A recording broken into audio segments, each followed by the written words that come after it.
This theme is seen many times in the novel Breaking Through. Francisco lived in poverty all of his childhood and didn't have a good chance of an education. The most important thing in Francisco's life was working in the fields, not education. One day, when Francisco was in his social studies class, a border patrol officer came to deport him back to Mexico. When Francisco finally makes it back to America, his father is non-intentionally holding him back. When Francisco starts talking about leaving for college, his father gets upset because he wants the family to stay together forever. After overcoming all of these challenges, Francisco also has to face the fact that he is Mexican. He was elected class president, but Francisco was still bullied because he was Mexican. Despite all of these obstacles, Francisco still believed that he could reach his goal, and he did. Now he lives a successful life as a college professor. And they dared return. Fred didn't quit until he reached his goal of fighting the Nazis and as an American soldier. When Fred came to the United States, he wasn't yet a legal citizen, so he could not join the army. When he finally was able to enroll in the army, he was put in a special group of Jewish spies called the OGs. The OGs had to go through the hardest training program in the United States Army. After all these challenges, Fred was shipped off to Italy to fight in the war, but he had to fight boredom while he was in Italy. Fred never doubted himself and became a spy for the U.S. military. He was very effective in fighting the Nazis.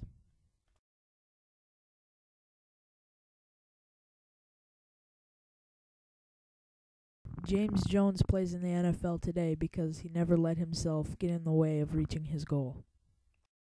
When James Jones was a kid, he and his mom would bounce from homeless shelter to homeless shelter, just looking for a place to live. His grandmother gave the two a place to live, and James Jones played football in high school. He got a full scholarship to play football at San Jose State and eventually was drafted into the NFL.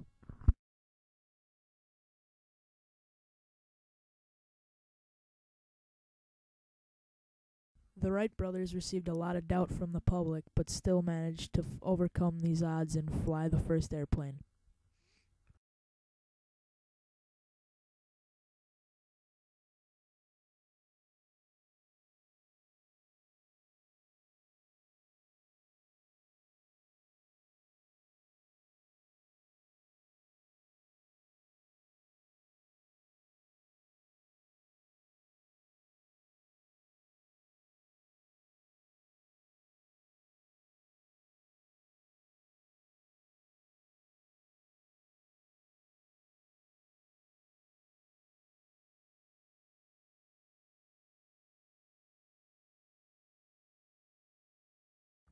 Barack Obama is the first black president of the United States. He achieved this because he never doubted himself, even though all of the obstacles stood in his way.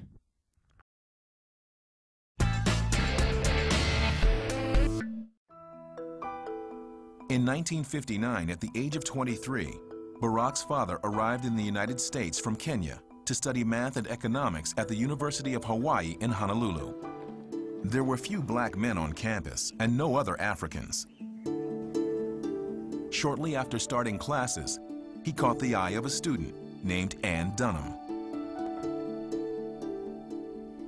In the early 1960s, interracial relationships were extremely rare, and in many states, interracial marriage was illegal. But that didn't stop them from falling in love. After a discreet wedding ceremony, the couple settled in Honolulu. In 1961, Barack Obama was born. 2 years later, the elder Obama won a scholarship to Harvard to pursue his PhD. He didn't have enough money to relocate his family, so he headed for Boston alone. The distance put a strain on their relationship, and the couple grew apart. They divorced before the elder Obama completed his degree. After graduation, he returned to Kenya, where he hoped to use his education to better his country. In time, Barack's mother Anne fell in love again, this time with an Indonesian student named Lolo Sutoro. The couple married, and in 1967, when Barack was 6 years old, the family moved to Indonesia. For a little boy, the new environment was idyllic. As he grew older, however, he became familiar with the harshness of Indonesian life. The poverty confronts you on a daily basis. You have to grapple with it. You have to figure out how you feel about it. You have to think about it in terms of your own life and your own relative good fortune. In 1971, 10-year-old Barack Obama was uprooted from his mother in Indonesia and sent to Hawaii to live with his grandparents. That year, Obama enrolled in the Punahou Academy, a prestigious prep school in Honolulu. Obama was one of the few black students at the academy. In high school, Obama joined the basketball team and became a leader in class. But when he compared himself to his peers, he didn't see where he fit in. The differences between his white family at home and the way the world viewed him as an African American outside of his home was a little confusing. So he acted tough, he played basketball, he started to shirk off on his lessons at school, and he started to, as he said, dabble in drugs. His grades slipped, but were still high enough to get into Occidental College in Los Angeles. In the fall of 1979, Barack Obama said goodbye to his family and began his first year at Occidental. He became friends with several black students, but no matter how hard he tried, he just didn't see himself as one of them.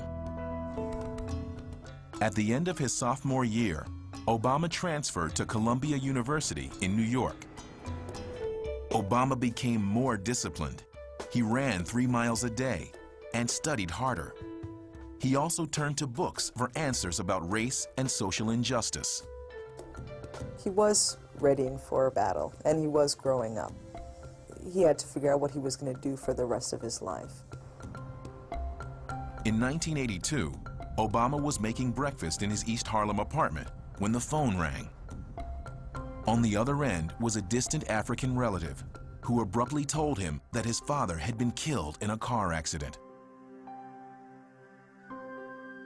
Obama hung up the phone and thought about the father he'd barely known. Obama stayed focused on his studies and began to think about life after college.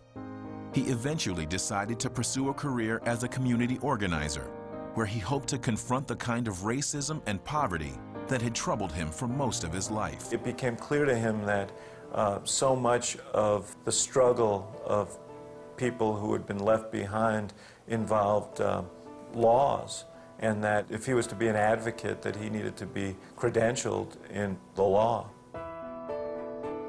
Obama set his sights high and applied to Harvard Law School. But before classes began, Obama wanted to confront the problems of his past. In 1988, 26-year-old Barack Obama left Chicago for Kenya to visit his deceased father's family for the first time. Shocked by the poverty in Kenya, Obama understood why his father had felt compelled to leave a comfortable life in the U.S. for the chance to help his family and his countrymen. Until I had gone back and sat at his grave and understood the struggles that he had gone through and his father's struggles, it gave me a sense that the work I was doing was directly connected to my own family and their own struggles. And I think that helped to unify my outward self with my inward self in an important way.